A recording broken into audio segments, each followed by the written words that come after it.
নমস্কার প্রিয় বিয়ার, আপনারা দেখছেন খবর তরঙ্গ।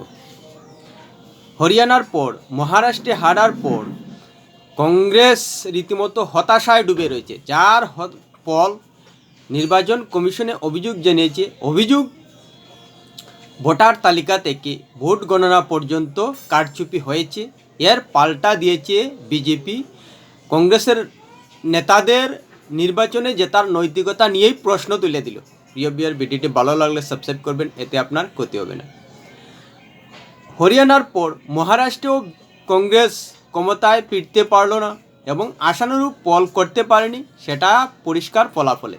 আর সে নিয়েই অভিযোগ করেছে নির্বাচন কমিশনের কাছে, এবং কমিশন বলেছে যে আপনারা তথ্য প্রমাণ নিয়ে আসুন কমিশনে এবং প্রমাণ দিন, কমিশন অবশ্যই খতিয়ে দেখবে।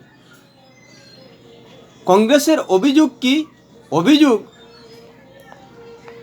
নির্বাচনের 6 মাস আগে থেকে ভোটার তালিকা সংশোধনের সময় কারচুপি, অতিরিক্ত ভোটার তালিকা সংযোজন, ভোটের দিন লক্ষণীয়ভাবে ভোটের শতাংশ আচমকা বেড়ে যাওয়া, ভুয়ো ভোটার, জাল আধার কার্ড, ভোটার কার্ড তৈরি হয়েছিল। এই হলো কংগ্রেসের অভিযোগ। এখানে প্রশ্ন এসে যায়, যদি কারচুপি হয়ে থাকে তাহলে আমরা প্রথমেই মনে করতে হবে পশ্চিমবঙ্গের কথা। পশ্চিমবঙ্গে ভোটে কারচুপি হয়, আমরা কি দেখতে পাই? নানা হিংসা এবং খুনের ঘটনা পর্যন্ত ঘটে ভোটের সময়। সেসব কি মহারাষ্ট্রে হয়েছে? পশ্চিমবঙ্গ ভোটের সময় রীতিমতো শোরগোল পড়ে যায় এবং ভোটে কারচুপি করতে গিয়ে এমন কোনো অন্যায় কাজ বাকি নয়, এমনকি মানুষ পর্যন্ত খুন হয়ে যায়, রক্তারক্তিত হয়। কিন্তু মহারাষ্ট্র বা হরিয়ানার নির্বাচনের ক্ষেত্রে সেসব অশান্তি এবং অরাজক পরিস্থিতি দেখা গেছে। মহারাষ্ট্রে তো এক দফায় 288 আসনে ভোট হয়ে গেছে। তাহলে কংগ্রেস কোন ভিত্তিতে এসব করছে? কংগ্রেসের এসব অভিযোগের পরিপ্রেক্ষিতে একটা কথাই পরিষ্কার বলা যায় যে কংগ্রেস হতাশা থেকেই এসব বলছে। হরিয়ানা এবং মহারাষ্ট্রে হিংসা হয়েছে এবং ভোট লুট হয়েছে এবং জনগণকে ভোট কেন্দ্রে যেতে বাধা দেওয়া হয়েছে, জনগণকে ফ্ল্যাট থেকে, গ্রাম থেকে ভোটে যেতে বাধা দেওয়া হয়েছে। সেসব অভিযোগ করছে না, কিন্তু কী অভিযোগ? জাল ভোটার কার্ড, জাল আধার কার্ড, ভোটে কারচুপি, আচমকা ভোটের শতাংশ বাড়া, এসব মানুষকে হয়রানি, মানুষকে ভোটে বাধা দেওয়া, এসব হয়েছে। এসব কিন্তু অভিযোগ নয়, মানে কোনো অশান্তি নয়। স্বাভাবিকভাবেই কংগ্রেসের অভিযোগ নিয়ে প্রশ্ন এসে যাচ্ছে, আর এ নিয়ে কমিশনও জোর গলায় বলছে যে কংগ্রেস তথ্য প্রমাণসহ অভিযোগ জানাক, কমিশন তা খতিয়ে দেখবে। অন্যদিকে কংগ্রেসের অভিযোগ নিয়ে বিজেপি কংগ্রেস নেতাদের নির্বাচনে জেতার নৈতিকতা নিয়ে প্রশ্ন তুলে দিয়েছে। বিজেপি সাংবাদিক সম্মেলন করে বলেছে যে যদি সত্যিকার অর্থেই কারচুপি হয়ে থাকে তাহলে রাহুল গান্ধী, প্রিয়াঙ্কা গান্ধী এবং অন্যান্য যেসব রাজ্যে কংগ্রেসের সরকার রয়েছে এবং বিধায়ক রয়েছে তারা পদত্যাগ করুন, যে নির্বাচনে কারচুপি করে তারাও জিতেছেন। নির্বাচনে যদি কারচুপি হয়ে থাকে মহারাষ্ট্রে, তাহলে মহারাষ্ট্রে যে 16 জন কংগ্রেসের বিধায়ক নির্বাচিত হয়েছেন তাহলে তারাও কারচুপির অংশ, সেটাই বিজেপি বলে রীতিমতো কংগ্রেসের নির্বাচনে জেতার নৈতিকতাকে নিয়েই প্রশ্ন তুলে দিল। আরও যদি গভীরে যাই তাহলে দেখব যে মহারাষ্ট্রে বিজেপি 133 আসন জিতেছে, শিবসেনা শিন্ডে গোষ্ঠী 57 আসন জিতেছে, এনসিপি অজিত পাওয়ার 41 আসন জিতেছে, শিবসেনা উদ্ধব গোষ্ঠী 20টি আসনে জিতেছে। আর মহারাষ্ট্রে কংগ্রেস কয়টি আসন জিতেছে? 16টি আসনে। এবার ঝাড়খণ্ডের দিকে যদি তাকাই তাহলে দেখব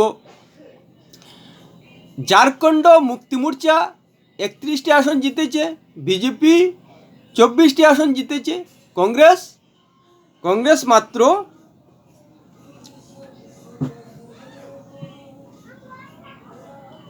কিছু আসন জিতেছে।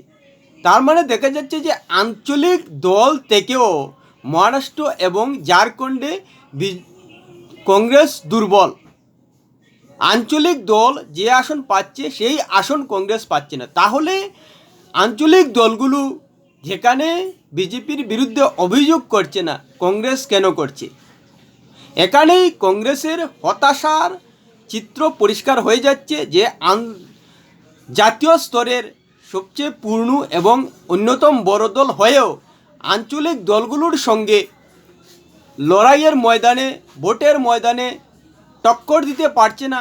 স্বাভাবিকভাবেই বিজেপির মতো একটা শক্তিশালী এবং জাতীয় দলের সঙ্গে পেরে উঠতে পারছে না এবং চূড়ান্ত হতাশ হয়ে রয়েছে কংগ্রেসের মতো প্রাচীনতম দল। আর সেই হতাশার বহিঃপ্রকাশ থেকেই নির্বাচনী ময়দানে বিজেপির সঙ্গে কড়া টক্কর দিতে না পারে, আঞ্চলিক দলগুলোর সঙ্গে কড়া টক্কর না দিতে পারে, অন্য পন্থা অবলম্বন করে নির্বাচন কমিশনের কাছে অভিযোগ জানাচ্ছে যে কারচুপি হয়েছে। এভাবে মানুষের সহানুভূতি আদায় করা যায় না। এটা অন্ততপক্ষে কংগ্রেসের মতো পূর্ণ দলের এবং ভারতের প্রাচীনতম দলের বোঝা উচিত। তারা নির্বাচনী ময়দানটা স্বাধীনতার পর থেকেই ভালো করে জানেন এবং কী করে জিততে হয় সেটাও জানেন এবং সাংগঠনিকভাবে দলকে কীভাবে শক্তিশালী রাখা যায় সেটাও স্বাধীনতার পর থেকে জানেন।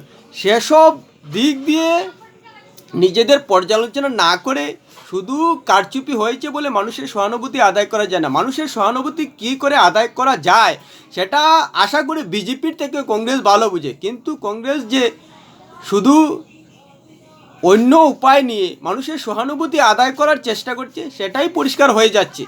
না হলে নিজেদের সাংগঠনিক দুর্বলতা যে মহারাষ্ট্র, হরিয়ানা, ঝাড়খণ্ডে আঞ্চলিক দলগুলো থেকে দুর্বল সেটাই কিন্তু কংগ্রেস মানতে চাইছে না। আর এই কারণেই কংগ্রেসের প্রতি সহানুভূতি থেকে মানুষের দুঃখ যাচ্ছে যে কংগ্রেস একটা সাংগঠনিক এবং জাতীয় দল হওয়া সত্ত্বেও কারচুপি অভিযোগ তুলে মানুষের সহানুভূতি চাইছে। অথচ সারা ভারতবর্ষে কংগ্রেসের সাংগঠনিক দুর্বলতা রয়েছে। এমনকি বিভিন্ন রাজ্যে আঞ্চলিক দলগুলো থেকেও সাংগঠনিক দিক দিয়ে কংগ্রেস দুর্বল হয়ে রয়েছে। তাহলে জাতীয় স্তরে কী করে আশানুরূপ ফলাফল করবে?